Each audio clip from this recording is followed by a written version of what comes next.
नमस्कार, स्वागत है आपका इतिहास की क्लास में। आज हम आपके लिए क्लास 11 का पाठ 2 लेखन कला और शहरी जीवन का दूसरा असाइनमेंट लेकर आए हैं। इससे पिछले वीडियो में हम आपको पहला असाइनमेंट भेज चुके हैं। इस पाठ का एक असाइनमेंट हम और बनाएंगे। तीसरा असाइनमेंट वो आपको अगले वीडियो में भेजा जाएगा।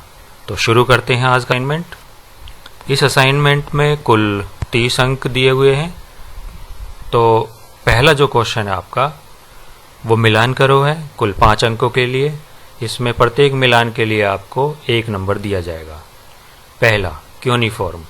क्यूनिफॉर्म लातिनी भाषा का शब्द है। कीलाकार चिन्हों के लिए यह शब्द प्रयोग किया जाता है। ये 2 शब्दों से मिलकर बना है। क्यूनियस मतलब खूंटी और फॉर्मा मतलब आकार। मेसोपोटामिया की सभ्यता में जितने कीलाकार चिन्ह प्रयोग किए जाते थे उनके लिए इस शब्द का प्रयोग किया जाता है। तो पहले का आपका आंसर होगा डी। दूसरा इनान्ना।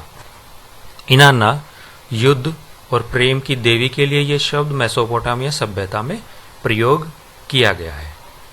तीसरा एक मंदिर नगर। तो उरूक जो था वो एक मंदिर नगर था, काफी विशाल नगर था और लंबे समय तक ये नगर बना रहा। मेसोपोटामिया के 3 नगर प्रसिद्ध हैं, उरूक और मारी। चौथा उर। ये शब्द एक नगर के लिए भी प्रयोग किया गया है और चंद्र देवता के लिए भी प्रयोग किया गया है, लेकिन यहां मिलानकरों में उर का अर्थ है चंद्र देवता। पांचवा एन मरकर। एन मरकर एक प्रसिद्ध प्राचीन शासक हुए हैं उरूक नगर के। तो जो उरूक नगर है प्रसिद्ध नगर है, इसको याद रखना है। और इसके प्रसिद्ध प्राचीन शासक हुए हैं एन मरकर। अगले क्वेश्चन पर चलते हैं। रिक्त स्थानों की पूर्ति कीजिए। ये क्वेश्चन कुल 8 अंकों के लिए है। पहला, मेसोपोटामिया में डैश की कमी थी। तो मेसोपोटामिया में कृषि अच्छी होती थी दजला और फरात की नदियों के कारण, लेकिन वहां खनिज पदार्थों की, बहुमूल्य पत्थरों की कमी थी। तो इसमें आएगा खनिज पदार्थ और बहुमूल्य पत्थर। दूसरा, डैश नदी व्यापार के लिए विश्व मार्ग के रूप में महत्वपूर्ण थी।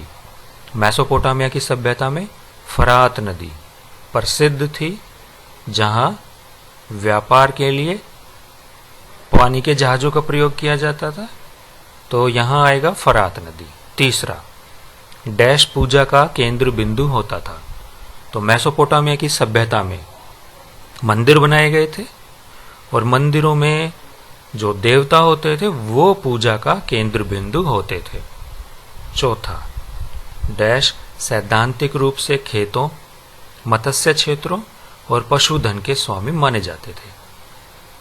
तो इसमें जो देवता थे मेसोपोटामिया सभ्यता के, उन्हें ही ये मानते थे कि वो खेतों के, मत्स्य क्षेत्र मतलब वे क्षेत्र जहाँ मछलियों का पालन किया जाता है, सभी प्रकार के पशुधन के जो स्वामी हैं वो देवता है।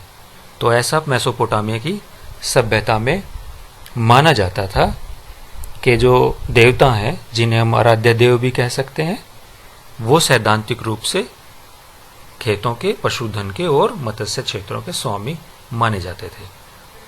5वां क्वेश्चन, उरूक नगर ईसा पूर्व डैश से डैश ईस्वी तक बराबर अपने अस्तित्व में बना रहा।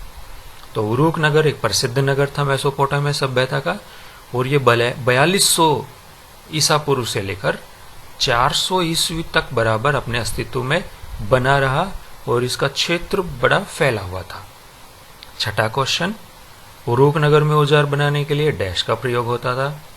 इसका उत्तर होगा कि उरूक नगर में औजार बनाने के लिए सिर्फ उरूक नगर में ही नहीं, पूरी मेसोपोटामिया सभ्यता में औजार बनाने के लिए कांसे का प्रयोग होता था। इसीलिए इसे कांस्य युगीन सभ्यता भी कहा जाता है। कांसा, तांबा और टीन, जिसे रांगा भी कहते हैं, को मिलाकर बनाया जाता था।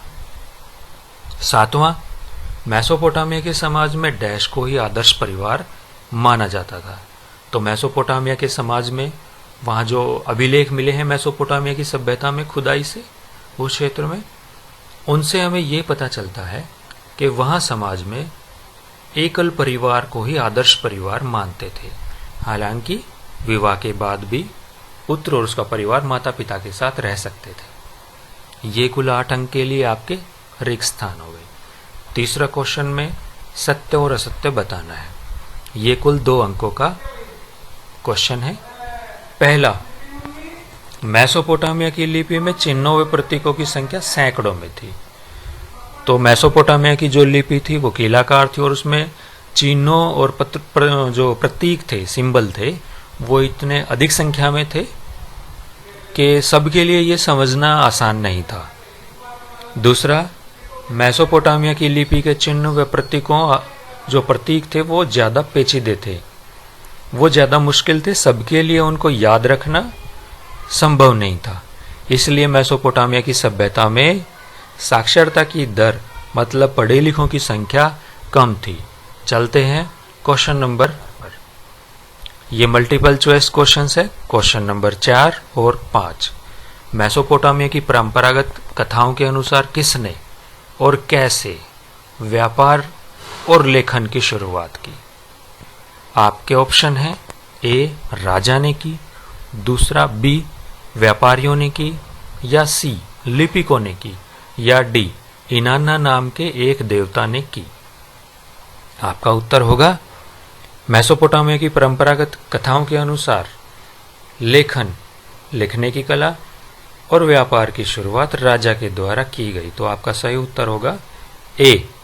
Question number 5। किन लोगों को अनिवार्य रूप से मंदिर या शासक का काम करना पड़ता था? उस समय युद्ध होते रहते थे। युद्ध में जो लोग पकड़े जाते थे, मतलब युद्धबंदी, उनको और कुछ स्थानीय लोगों को अनिवार्य रूप से राजा का और मंदिरों का काम करना पड़ता था। तो इसमें आपका सही उत्तर होगा ऑप्शन बी। चलते हैं अगले क्वेश्चन पर। Question number 6। लेखन कला के महत्व की व्याख्या कीजिए।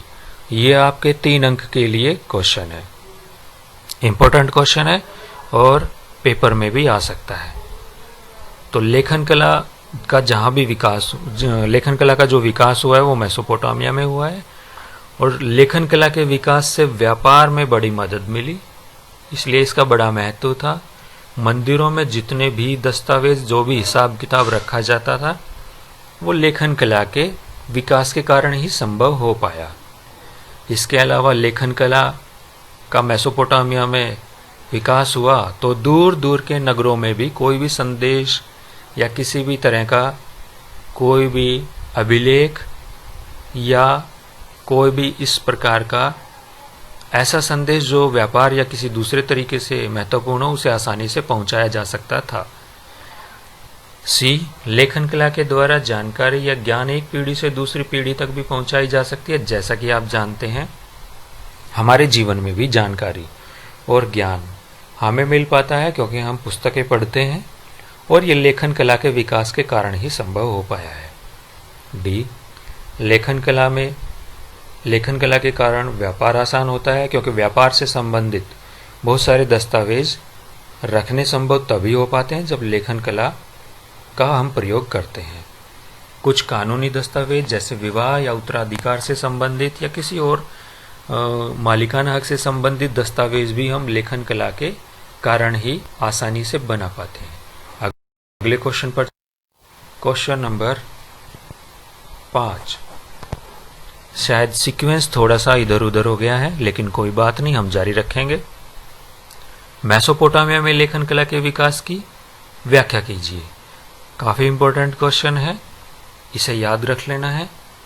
तो इसमें आपका उत्तर होगा लेखन कला का विकास किसी भी समाज में तब होता है जब किसी न किसी ऐसी बात की ज़रूरत होती है कि हमें हिसाब किताब रखना होता है। जैसे मान लीजिए नगरों में बहुत अधिक व्यापार हो रहा है बड़े स्तर पर, तो व्यापार का हिसाब किताब रखने के लिए हमें लेखन कला की ज़रूरत पड़ती है। अगला पॉइंट होगा मेसोपोटामिया में लेखन कला का विकास हुआ। ये मेसोपोटामिया सभ्यता की एक बड़ी देन है। तो मेसोपोटामिया में जो मिट्टी की पट्टिकाएं पाई गई हैं जिन पर हमें वहाँ की लिखाई लिखी हुई मिली है, वहाँ की लिपि लिखी हुई मिली है, वो लगभग 3200 ईसा पूर्व की पाई गई है। और उन मिट्टी की पट्टिकाओं में बहुत सारे चित्र मिले हैं जिसमें चिन्ह और संख्याएं बनाई गई हैं। इसके अलावा बहुत सारे ऐसे अभिलेख मिले हैं जिनमें बैलों, मछलियों, इसके अलावा रोटियों तक की सूचियां दी गई हैं, मतलब वहाँ पे टेबल्स बनाई हुई है, तो इसकी जानकारी भी हमें मिलती है। अब बात यह है कि मेसोपोटामिया में लेखन कला का विकास कैसे हुआ। तो मेसोपोटामिया के जो लोग थे वो चिकनी मिट्टी को गीला करके उसे आटे की तरह से गूंथते थे और गीली मिट्टी पर किसी तीखी नोक वाली कलम से वो चिन्ह बनाते थे और उससे अपना संदेश देते थे। गीली मिट्टी पर जब तीखी नोक से लिखा जाता था तो वो निशान उस गीली मिट्टी की पट्टी पर बन जाता था।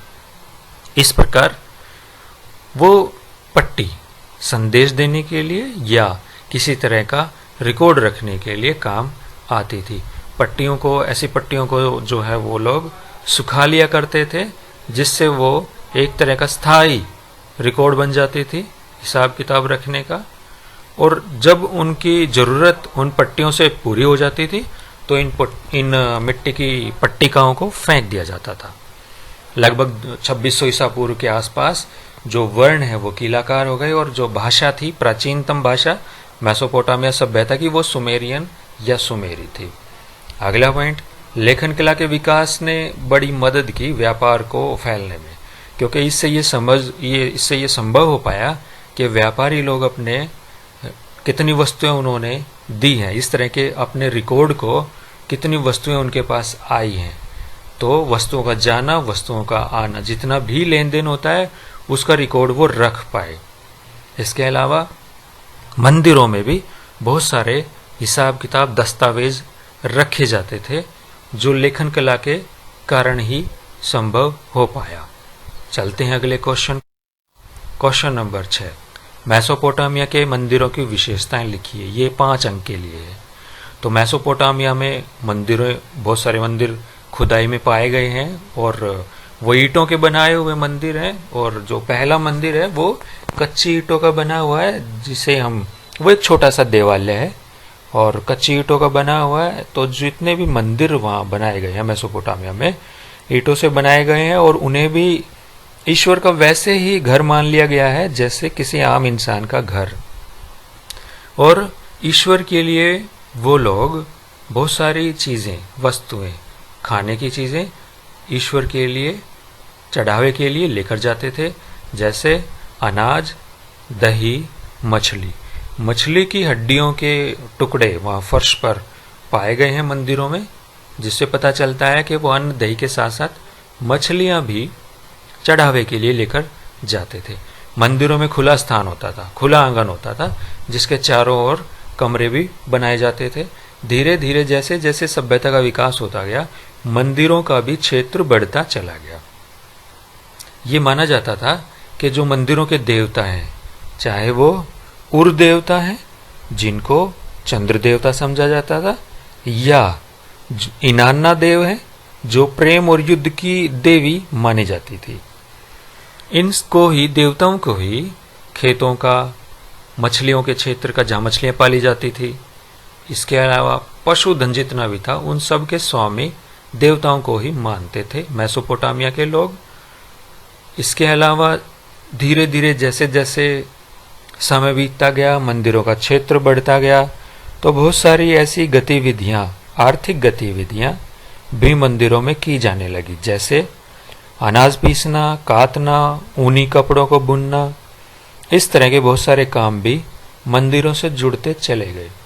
मंदिरों में बहुत सारे अभिलेख भी रखे जाते थे, जैसे पशुओं, रोटी, जौ की शराब, मछली आदि के, इनको कैसे बांटा जाएगा, लोगों के बीच में कैसे ये वितरित की जाएंगी, इनके अभिलेख भी मंदिरों में रखे जाते थे। तो मंदिर एक बड़ी शहरी संस्था बन गई थी और विशाल मंदिरों का निर्माण करवाया गया। एक उदाहरण हमारी बुक में दिया हुआ है कि एक अनुमान के हिसाब से एक ऐसा मंदिर बनाया गया जिसके निर्माण में 1500 आदमियों ने 5 साल तक हर दिन 10 घंटे तक काम करके उस मंदिर को बनाया। इससे हम समझ सकते हैं कि विशाल और बड़े क्षेत्र में मंदिरों का निर्माण मेसोपोटामिया की सभ्यता में किया गया और वहाँ के लोगों के लिए इनका विशेष महत्व था, क्योंकि ये सिर्फ धार्मिक जगह नहीं थे, ये अभिलेख रखने की भी जगह थे और आर्थिक गतिविधियां भी वहाँ जुड़ी हुई थी।